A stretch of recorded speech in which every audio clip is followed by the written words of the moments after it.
played a deadly role in the war by bombarding Brutal military assault on Ukraine.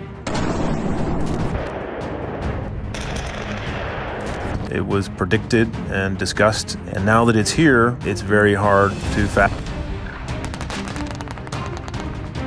Kita sudah banyak melihat berita di media yang tersebar bahwa hingga kini Rusia gagal menaklukkan Ukraina. Bahkan Rusia harus berpindah dan melakukan akuisisi ke wilayah yang lebih kecil di timur Ukraina, yaitu Donbas, di mana kebanyakan warganya berbahasa Rusia dan dekat dari Crimea yang sudah dikuasai oleh Rusia sejak 2014 kemarin.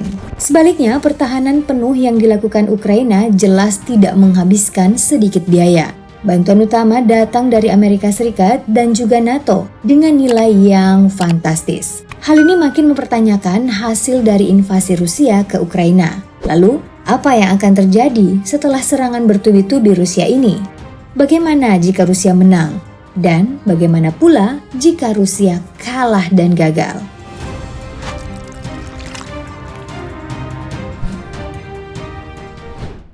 Banyak orang yang berspekulasi bahwa Ukraina hanya akan bertahan selama 2 minggu dari penyerangan Rusia.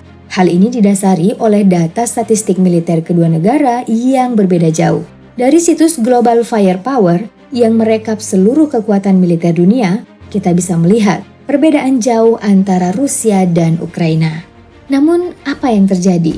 Ukraina berhasil membuktikan bahwa bisa bertahan dan bahkan memukul mundur pasukan Rusia di beberapa titik. Berdasarkan sebuah pantauan peta kedua negara, puncak keberhasilan misi Rusia mengambil wilayah Ukraina adalah pada tanggal 20 Maret. Setelah itu, sedikit demi sedikit, Ukraina bisa mendorong mundur pasukan Rusia lewat bantuan senjata dan logistik barat seperti NATO dan juga Amerika Serikat. Hingga akhirnya pada tanggal 2 April, Ukraina berhasil merebut beberapa wilayah kembali, seperti Kyiv, Mykolaiv, Poltava, dan lainnya. Dari pihak Rusia ini, kemunduran yang terjadi dijawab dengan pembombardiran militer menggunakan misil. Pada akhir Mei kemarin, Rusia dilaporkan telah menembakkan hingga 2.100 misil dari awal operasi militer ini dilakukan. Tentu saja dana yang digunakan dalam serangkaian penyerangan ini tidak sedikit. Rumornya bahkan mencapai 900 juta US dollar atau sekitar 13,15 triliun rupiah. Lalu bukan cuma uang, tentara Rusia yang jadi korban sudah mencapai 30.000 jiwa. Banyak pengamat mengatakan bahwa Rusia sangat serius menginvasi Ukraina hingga sampai pada situasi total war. Bisa saja strategi itu memberi keuntungan lebih jika mereka menang. Tapi pastinya bakalan merugikan Rusia secara signifikan jika sampai terjadi kekalahan. Misha! Armata! Выстрел! Masuk ke skenario pertama dengan asumsi kemenangan Rusia pada invasinya di Ukraina. Dengan kemenangan ini, Rusia tentu membuktikan kekuatannya yang mampu mengungguli negara yang dibantu oleh dua kekuatan besar, yaitu Amerika dan juga Ukraina. Perlu kita tahu, kalau Ukraina berbatasan dengan 3 negara lain yang jadi bekas Uni Soviet, yaitu Georgia, Belarus, dan Moldova. Nah, dengan identitas Putin yang katanya selalu merindukan Uni Soviet, mungkin saja 3 negara tadi akan jadi incaran baru Putin dan tidak lama melakukan operasi militer.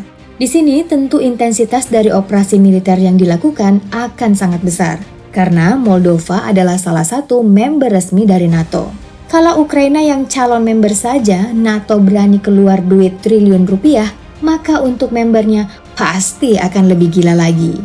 Apalagi di perjanjian antara negara NATO, ada pasal yang mengatakan bahwa musuh dari salah satu anggota adalah musuh bersama.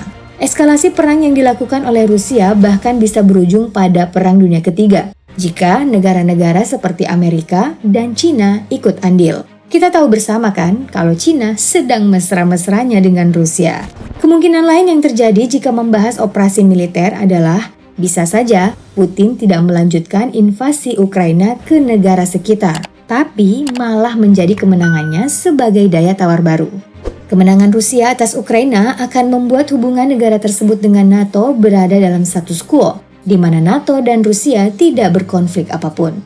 Hal ini sama seperti yang dipaparkan oleh Khairul Fahmi, pengamat militer di Indonesia. Selain dua opsi tadi, ada satu hal yang pasti, yaitu cengkraman Rusia di Eropa tentang sumber daya alam akan makin mantap.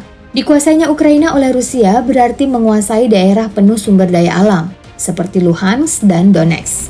Perlu kita tahu juga, kalau sekarang Rusia menjadi supplier utama gas alam Eropa dengan sekitar 46,8% dengan nilai 36,2 miliar euro atau setara dengan 555,9 triliun rupiah. Dengan dua daerah tadi, suplai minyak Rusia bisa naik hampir 60%. Di situasi ini, Putin bisa seenak jidat, membuat Eropa bergantung padanya dan bukan ke NATO atau Amerika Serikat. Pokoknya saat Rusia menang dari Ukraina, mereka bisa saja mengontrol sebagian besar Eropa.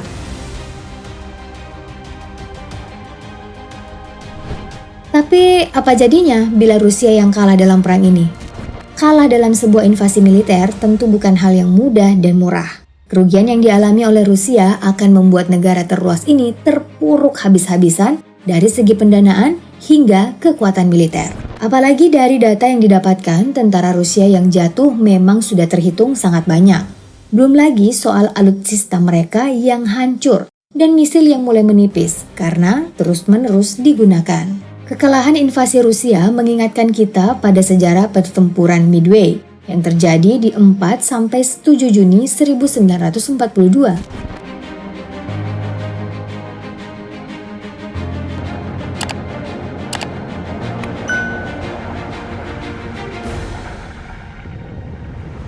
Di pertempuran ini, Jepang yang menginvasi tentara Amerika dan sekutu harus berakhir kalah dan mendapat kerugian yang sangat besar. Saking besarnya, partner Jepang di blok poros seperti Jerman kala itu lepas tangan. Pertempuran ini jadi penentu Perang Dunia Kedua dan membuat Jepang terus terpuruk hingga akhirnya dinyatakan kalah di Agustus 1945. Ya, nasib Rusia di invasi Ukraina bisa saja sama persis. Oh iya, selain pertempuran Midway, kekalahan dari Ukraina ini bakal mengulang cerita Yosef Stalin yang pernah menginvasi Finlandia di musim dingin 1940. Kala itu, Stalin yang jadi pimpinan Soviet dipermalukan oleh Finlandia yang berhasil bertahan dari kekuatan adidaya. Apakah kira-kira sejarah akan terulang lagi?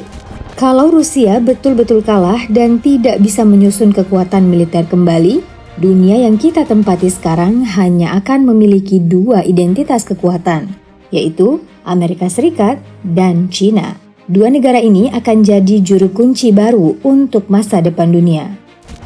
Untuk kali ini sampai di sini dulu. Menurut kamu, mana skenario yang bakalan terjadi?